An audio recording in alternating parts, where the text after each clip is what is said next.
예, 그 최종 조사 결과 발표하기 앞서서 이 TF에 참여하신 우리 의원님들, 먼저 김석기 의원님, 신원식 의원님, 강대식 의원님, 안병길 의원님, 전주혜 의원님 감사를 드립니다. 이 자리에 다 나오셨고요. 또 민간위원으로서 이범찬 위원님, 김진영 위원님, 홍성필 위원님, 김영수 위원님, 이영환 위원님 감사드립니다. 특히 민간위원님의 어떤 아주 깊이 있고 입체적인 조언이 없었더라면 이런 결과 보고가 나오기가 어려웠을 거라는 말씀을 드립니다. 결과 보고서를 쓰면서 쭉 고민했습니다. 이 사건을 한 문장으로 어떻게 규정할 수 있을 것인가. 그래서 이렇게 규정을 했습니다. 한 개인에 대한 조직적 인권 침해, 국가폭력 사건이다. 희생자 구조 노력 없이 죽음을 방치하고 희생자와 유족에 대한 조직적인 월북몰이가 있었으며 국민을 속이고 여론을 호도했다. 특히 오늘 새롭게 이제 말씀드리는 내용인데요. 정부는 유족에게조차 실종자의 북측 해역 생존 사실을 숨겼다는 겁니다. 유족은 그 시간 엉뚱한 곳을 수색하고 있었다는 것입니다. 사실 제일 중요한 부분인데 유족이 이 실종 소식을 듣고 서해로 달려가서 어업 지도선에서 그 선원들과 함께 수색 활동을 했습니다. 해경들과 함께. 그 시간이 22일 오전 10시부터입니다. 그래서 유족들은 20일 오전 10시부터 2박 3일 동안 서해 바다에서 이 해수부 공무원 이대준 씨를 찾고 있었습니다. 근데 정부는 그 사실을 알면서도 또 동시에 22일 오후 3시 반경에 북측에 있다는 사실을 인지하고 22일 저녁 6시 36분 경에 대통령에게 북측에 있다는 사실을 보고까지 했는데도 불구하고 유족한테는 알리지 않았다는 것입니다. 만약에 정부가 이대준 씨가 북측에게서 생존한 채로 발견되었다는 사실을 유족과 바로 공유를 했다면 살았습니다. 구할 수 있었습니다. 이게 우리 이 TF의 결론입니다. 그럼 좀 더 자세하게 하나씩 들여다보도록 하겠습니다. 예. 잠깐만요. 자리 좀 조정하고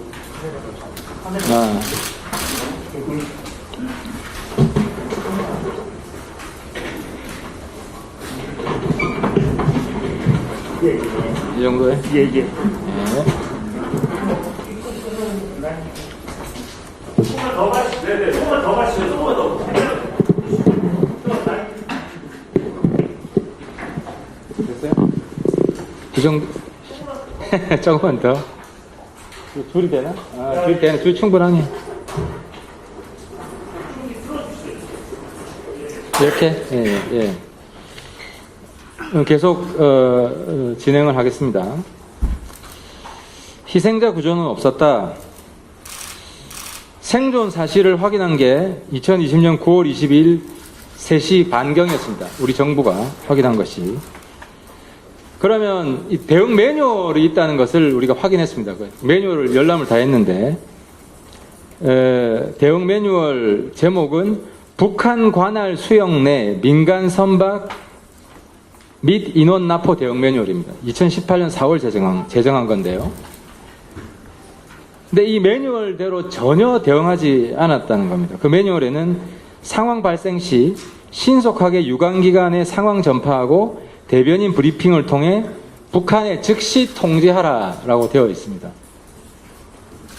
하지만 정부는 유족에게조차 실종자의 북측 해역 생존 사실을 숨겨 유족은 그 시간 엉뚱한 곳을 수색하고 있었다는 것입니다. 다음.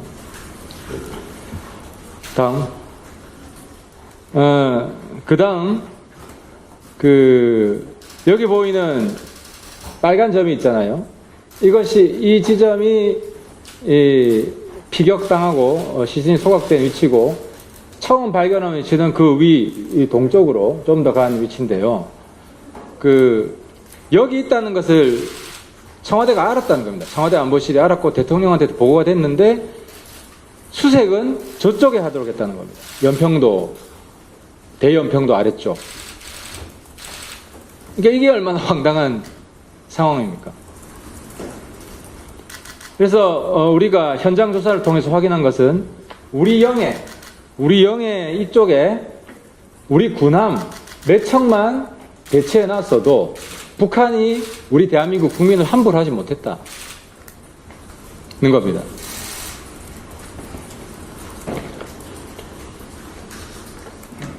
그래서 국가안보실은 이 상황의 컨트롤 타워였던 국가안보실은 관계 부처에 즉각 상황 공유를 안 했고, 특히 통일부하고 외교부는 철저하게 패싱을 당했습니다. 또 생존 확인 후 대통령 안보실장 국방장관의 구조 관련 지시나 구조 활동이 전무했다는 겁니다. 서훈 국가안보실장은 그 이후 국회 운영위원회 국정감사, 이게 2020년 11월 4일입니다. 여기에서 구조 활동을 안 했다는 걸 시인을 했는데요. 대통령이 9월 22일 6시 35분 서면 보고를 받을 때를 설명하면서 대통령이 특별히 지시를 해야 할 상황은 아니라는 이런 궤변을 늘어놓았습니다. 한번 보시죠. 아까도 말씀드렸습니다만 그 당시 상황은 서해에서 실종됐던 우리 인원이 북측 해역에서 북한 그 어선에 의해서 발견되었다.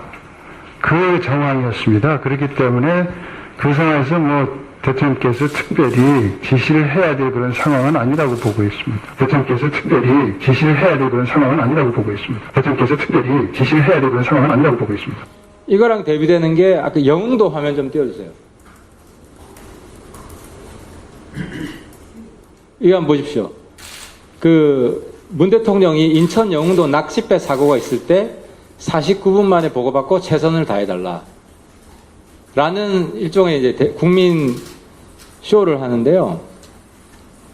사실 문재인 정부는 세월호 사고의 전 국민적 반성하에서 태어난 정부이기 때문에 위험에 처한 국민을 구조하는 이런 위기 상황 관리 능력, 이걸 굉장히 강조했던 정부입니다. 영흥도 낚싯배 구조랑, 이거 민간인 배지 않습니까? 해수부 공무원은 대한민국 공무원입니다. 그래서 얼마나 이 차이가 나는지 확인을 했고요. 그러면 어떤 구조 활동이 가능했는가 말씀을 드리겠습니다. 먼저 제일 중요했던 것이 수색 병력을, 우리 함정이죠, 특히 함정을 NLL 인근에 배치하고 군 감시 자산으로 망원경이나 원거리 카메라나 어쨌든 우리가 북측을 주시하고 있다, 이런 메시지가 전달되도록 했으면, 저희가 현장 조사 바다에 나가서 확인한 소중한 정보가 뭐냐면, 이날 22일 살아있을 때 가시거리가 10km 되는 아주 맑은 날이었다는 겁니다. 근데 해수부 공무원은 한 3, 4km 되는 거리에 있었거든요. 육안으로도 보입니다. 보이는 위치에 있었다는 겁니다. 또 우리가 이제 9.19 군사 합의를 다시 봤는데요. 그때는 무슨 상황이 발생하면 국제 상선 공통망을 통해 북측 및 인근 어선에 구조 요청하기로 서로 합의를 한 내용이 있습니다. 근데 대한민국 해군은 국제 상선 통신망을 전혀 이용하지 않았었고요. 또 국방부에서 확인한 것은 유엔사 관리 정전위 채널을 이용해서 북측의 실종자 구조 송원 요청을 할 수 있었는데 못해서 책임을 통감한다 하는 우리 국방부 방문 때 들었던 내용이고, 또 신속한 상황 전파로 관계부처 구조활동 동참 방안을 강구했어야 됐다. 통일부가 이런 말을 했죠. 통일부 라인은 끊어져 있습니다. 우리 북한하고 라인이 한 신원식 의원님 조사한 바에 따르면 9개가 있는데, 국방부에도 있고 판문점에도 있고 통일부에도 있는 통일부 라인은 끊어져서 통일부가 직접 북한에 연락할 선은 없었지만 통일부 답변이 걸작입니다. 그냥 언론에 대고 이야기하면 북한이 제일 빨리 알아듣는다는 겁니다. 그러니까 통일부 대변인이 한마디만 했으면 북한이 바로 북한한테 우리 메시지가 전달이 됐다는 것이고, 또 외교부는 그랬습니다. 자기들이 왕따 당했기 때문에 당시 부근에 중국 어선 200척 정도가 있었다. 이 중국 어선한테 협조 요청을 하기 위해서는 중국 외교부한테 알렸어야 됐는데 한국 외교부는 몰랐기 때문에 알리지를 못했다 하는 뒤늦은 탄식을 했습니다. 또 남북 정상 간 친서교환 채널을 활용할 수 있었다는 겁니다. 왜냐하면 9월 22일 죽기 전에 9월 8일 문재인 대통령이 북한에 김정은한테 친서를 보내고 김정은 답변이 12일 날 왔습니다. 정상들 간에 친서를 주고받는 이런 과정에 발생한 사고라는 겁니다. 다음요. 그래서 저희들이 이 구조활동에 문재인 정부, 특히 청와대에 아주 심각한 직무유기가 있었고, 그 책임이 누구냐? 청와대와 국방부인데, 뭐 대통령도 당연히 들어가고요. 서훈 국가안보실장, 서욱 국방장관, 또 실무를 총괄하는 서주석 안보실 1차장. 이 사실은 직무유기, 구조활동에 있어서 직무유기 핵심 책임자다. 그래서 제가 3서라고 얘기를 했습니다. 대통령과 3서. 그 다음에 희생자와 유족에 대한 조직적인 월북몰이. 이건 이제 인권 침해에 대한 건데요. 추락에서 월북으로 몰고 간 과정을 말씀드리겠습니다. 9월 22일 6시 35분 대통령 첫 서면 보고 때 당시에 서면 보고 문장을 그대로 가져온 겁니다. 추락으로 추정되는 사고가 있었고 북측 해역에서 우리 국민이 발견됐다.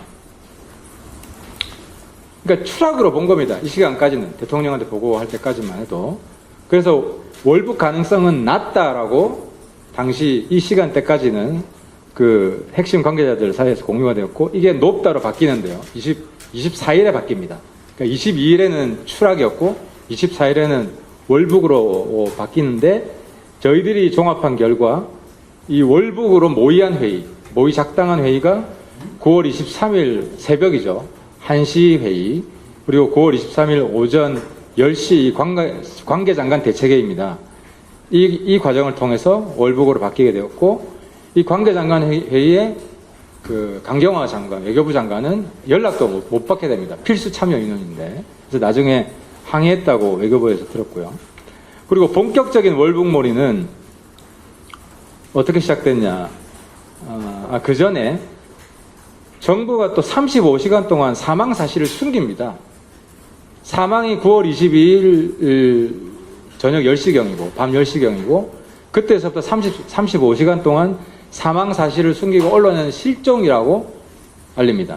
실종이라고 알리고 24일 오전 11시 국방부 발표에서 사망 사실을 처음으로 발표를 합니다. 이때 무슨 일이 있었냐? 그 문재인 대통령 유엔 종전선언 녹화된 것이 발표되는 일이 있었습니다. 그래서 저희들은 그 유엔 종전선언 발표가 덮일까봐 사망 사실을 공개하지 않았다는 의심을 가지고 있습니다. 그리고 23일 거쳐 24일부터 본격적인 월북몰이가 되는데요. 월북 가능성을 열어둔다는 말이 23일 1시에 국방부에서 처음 나옵니다. 국방부에서 문자를 뿌린 건데, 월북 가능성 열어둔다는 말이 23일 오후 1시 반에 나오고, 그래서 저희들이 1시 반 회의 전에 이미 월북 프레임이 짜졌다고 보는 겁니다. 그리고 월북을 최종적으로 월북 판단이라고 확정한 회의가 9월 24일 오전 8시 관계장관 대책회의다. 이 회의 때 국방부가 지참한 자료를 저희들이 다 열람했습니다. 온통 다 월북으로 프레임 짜놓고 문서가 만들어져 있고, Q&A 같은 경우도 월북으로 다들 몰아가고 있습니다.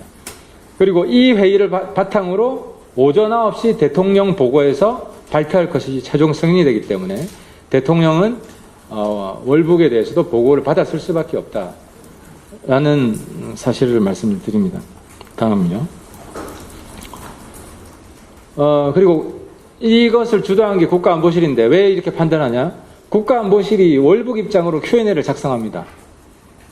그래서 외교부를 통해서 전 세계 제외공간으로 다 뿌리고, 이게 24일입니다. 그리고 국방부에서는 월북이라고 아예 못 박아 발표를 하고, 해경에서도 이때 24일 날 월북 가능성 배제할 수 없다는 이야기가 나오기 시작합니다. 그리고 9월 24일 이후에는 이제 해경이 본격적으로 등장을 하는데요. 해경이 월북 끼워 맞추기 억지 수사가 진행이 되고, 9월 29일 날 수사 진행상 브리핑 때 그 구명조끼 착용, 월북 의사 표명 등을 이유로 월북으로 판단한다고 발표가 됩니다. 그리고 또 슬리퍼도 이때 등장합니다. 월북 근거로. 급기야 10월 22일에는 월북 동기로 도박빛이 등장하고 정신적 공황 상태였다라는 정말 중대한 그 희생자에 대한 인격살인이 벌어집니다. 그리고 이런 월북몰이가 진행될 때 9월 29일 날 민주당 의원들이 유가족을 만나 월북 인정하면 보상해주겠다는 회유가 벌어집니다. 그리고 이 당시에 저도 유족한테 들었는데 그 당시 이제 큰형님인 이래진 씨가 걱정을 했습니다. 자기가한테 월북 회유가 있었는데 자기는 안 넘어가는데 혹시 가족 중에 다른 사람이 넘어갈까봐 걱정이 된다. 그래서 저도 사실은 이래진 씨 증언에 대한 증인이고요. 그리고 요 지금 월북 회유건은 국가인권에 진정이 접수되어서 민주당 의원들에 대한 인권 침해 조사가 착수되었다고 합니다. 다음.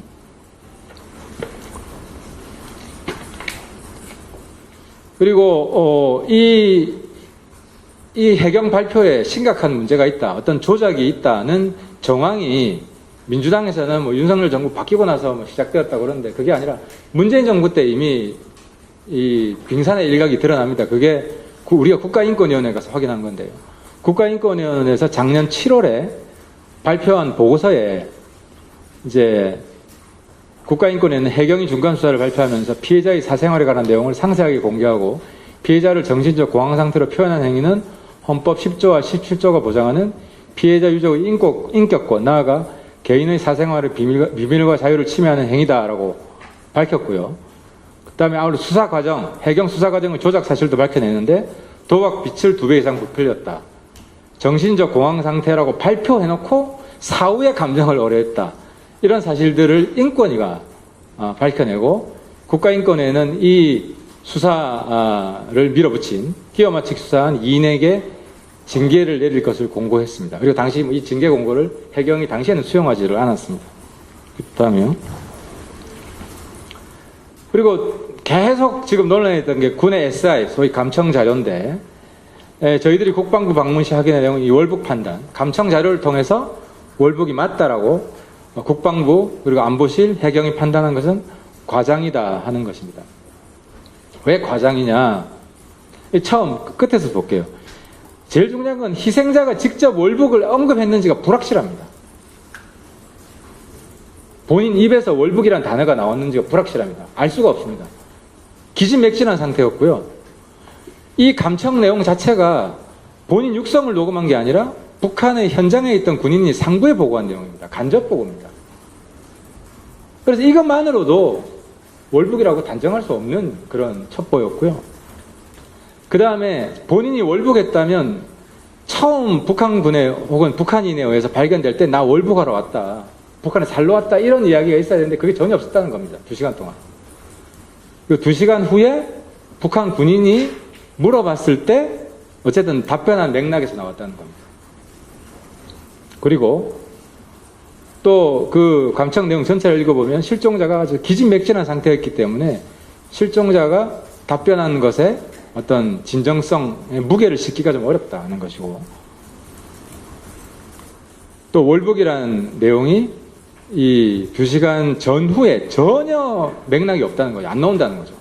그에 비해서 시신소각이라는 건 굉장히 자세하게 나온다는 겁니다. 다음. 그리고 이제 월북몰이 또 중요한 사건이 왜 그럼 월북으로 몰았냐. 이 월북으로 몰지 않으면은 과거 박광자 씨 사건에서 보듯이 북한과 한국 정부 책임이 되고요. 남북 관계가 급격히 경색될 수밖에 없습니다. 그래서 북한 책임도 있고 한국 정부 책임도 있지만 당사자 책임도 크다. 그러면서 민주당에서 이걸 부추깁니다. 월북은 반국가 중대범죄이기 때문에 월경 전까지 적극적으로 막고 그래도 계속 감행할 경우는 사살하기도 합니다. 그러니까 이런 범죄자를 왜 구해야 됩니까? 이런 식의 항변을 한 겁니다. 민주당 의원 입에서 나온 이야기입니다. 그리고 민주당 지지자 커뮤니티에서는 그 사람 잘 죽었네, 이러면서 희생자에 대한 마녀 사냥이 막 진행이 됩니다. 다음. 이건 언급을 했고요. 그리고 다음. 그리고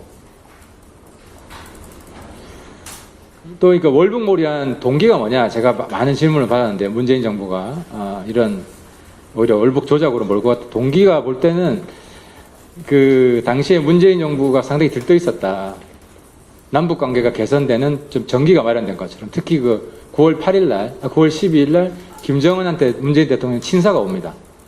북한에서. 판문점 6월에 그해 6월에 연락사무소가 폭파되어서 굉장히 악화됐다가 다시 관계가 좋아질 수 있다는 그런 이제 북한으로부터 신호가 왔다고 판단을 했고, 그래서 통일부는 북한 개별 관광을 준비한다는 뉴스가 그때 막 나옵니다. 그리고 종전선언도 가능성이 있는 것이 아니냐. 그래서 이 사건이 어떤 윤색 없이 월북몰이 이런 걸로 윤색되지 않고 그냥 나가게 되면 남북관계 개선의 동력이 사라진다. 이런 우려를 했던 것으로 생각이 됩니다. 계속. 그럼 이 월북몰이 핵심 관련자는 누구냐? 아까 말씀드린 서훈서욱 그리고 해경청장도 책임이 크죠. 그 다음에 실무를 총괄한 서주석 등 관계장관 대책회의 참석자인데, 관계장관 대책회의 참석자가 1차만 나와 있고요. 2차, 3차는 명단이 없습니다. 그래서 이건 앞으로 좀 수사 과정에서 추적해야 됩니다. 이거 어떻게 알았냐면 처음에는 이인영 통일부 장관이 3차례 다 간 줄 알았어요. 다 간 줄 알았는데 보니까 3차례 중에 처음 관계장관 회의만 늦게 참석했고 2차, 3차는 안 갔습니다. 오지 마라 그랬다고요. 그렇더라고요. 확인해 보니까. 그래서 누가 갔는지 이 3번 회의에 모두 간 사람들이 가장 중요한 인물입니다. 그리고 계속. 그리고 이제 국민을 어떻게 속였는지 한번 살펴보겠습니다. 넘어가죠. 처음은 국민과 유가족에게 이대준 씨 생존 및 북측개혁 발견 사실을 은폐했다 말씀드렸고요.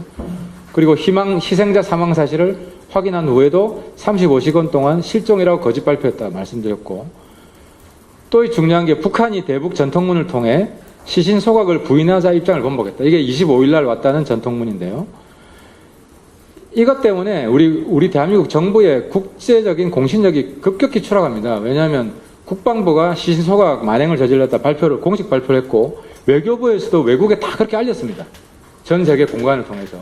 그런데 북한이 전통문이 오자 국방부가 시신 소각 아닐 수도 있다라고 발을 뺐고, 그리고 다시 외교부에서는 전 세계에 시신 소각 아닐 수도 있다고 이렇게 말을 바꾼 겁니다. 저도 뭐 북한이 주장했다고 뭐 다 거짓말이고 일리가 없다고 생각하지는 않습니다. 근데 문제는 북한이 시신 소각 아니라고 주장하는 근거를 제시하지 않았습니다. 전혀.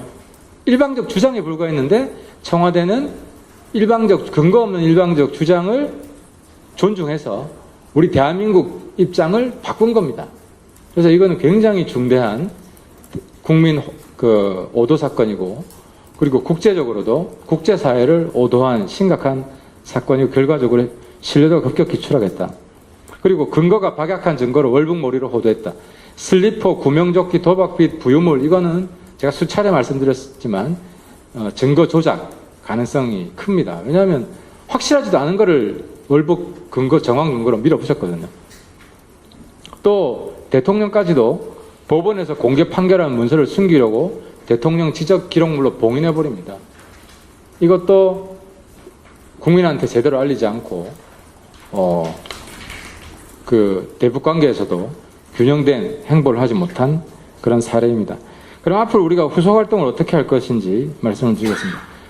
국내의 중요한 활동은 오늘로 마감을 하고 감사원하고 수사기관의 자료를 넘길 거고요. 뭐 혹시 중간중간에 또 뭐 새로운 게 나오면 말씀드릴 수는 있지만, 이제는 유엔 등 국제사회를 통해서 북한의 책임 규명에 좀 주력할 계획입니다. 그래서 유엔을 우리가 방문을 했었고, 유엔 인권사무소 서울에 있는 유엔에 그 북한 인권 책임 규명 팀이 있다고 합니다. Accountability, 영어로 Accountability 팀이라고 하는데, 이 팀의 목적은 나중에 북한의 인권 범죄자들이 법원 사법 처리 과정을 거칠 때 증거 효력이 있는 그 기록들을 남기는 역할이라고 하는데요.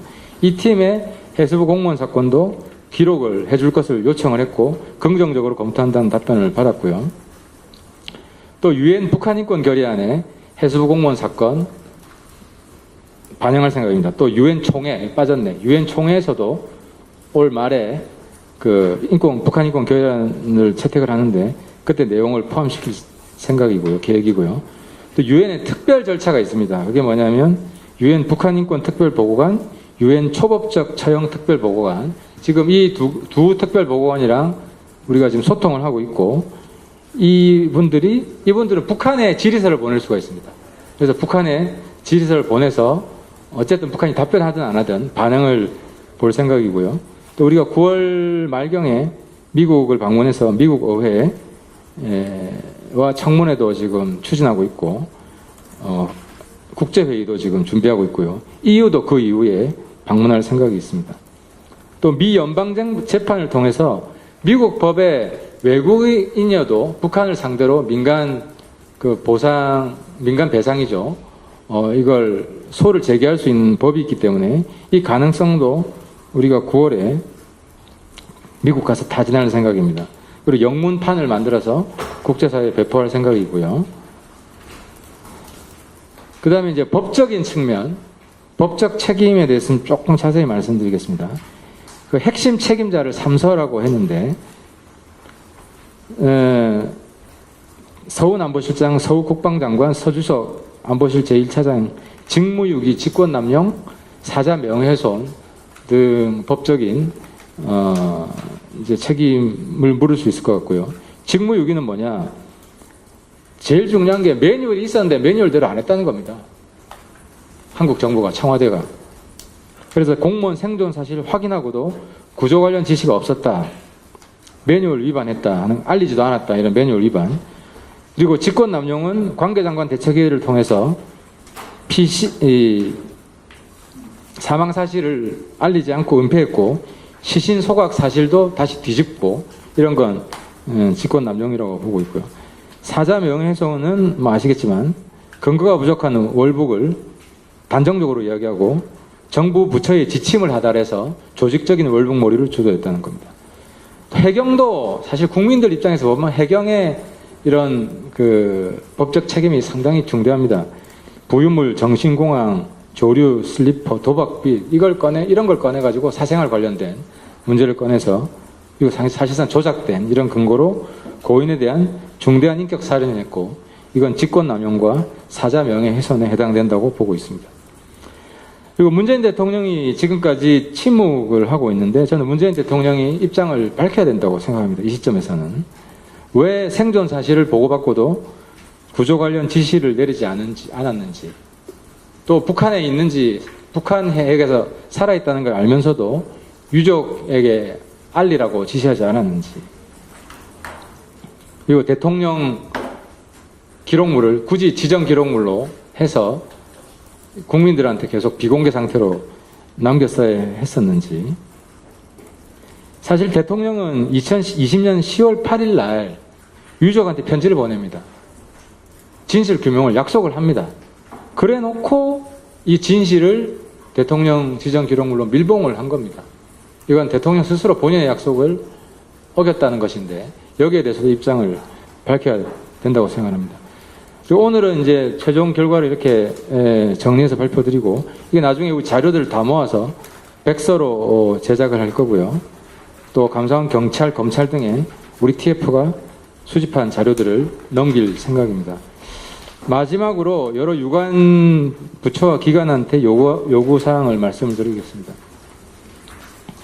먼저 국방부 해경에는 행안부가 유권 해석을 했습니다. 청와대 하달 문서들은 다 공개도 된다고. 그래서 국방부 해경이 아직 안 죽어 있는 문서들이 있는데요. 청와대와 주고받은 공문을 신속히 제출을 해주시기 바라고요. 또 국방부는 이대준 씨 생존 6시간 무슨 일이 있었는지 막 밧줄로 끌고 다니고 놓쳐가지고 뭐 다시 찾고, 그러니까 좀 인간적으로 전혀 대하지 않았고, 북한이 또 구해줄 거라고 이렇게 오판하기 어려운 그런 정황들이 있습니다. 그런데 처음에는 국방부에서 북한이 구해줄 수도 있다는 기대를 했다, 이런 상당히 말도 안 되는 이야기를 했거든요. 그래서 이 6시간 동안 북한 해역에서 무슨 일이 있었는지 좀 자세한 대국민 보고 자료를 좀 정리를 해주셨으면 좋겠다 말씀을 드리고, 그리고 해경에는 수사 과정에서 인권 침해가 있었던 인권위의 징계 공고를 다시 수용하는 쪽으로 재검토를 해주셨으면 좋겠습니다.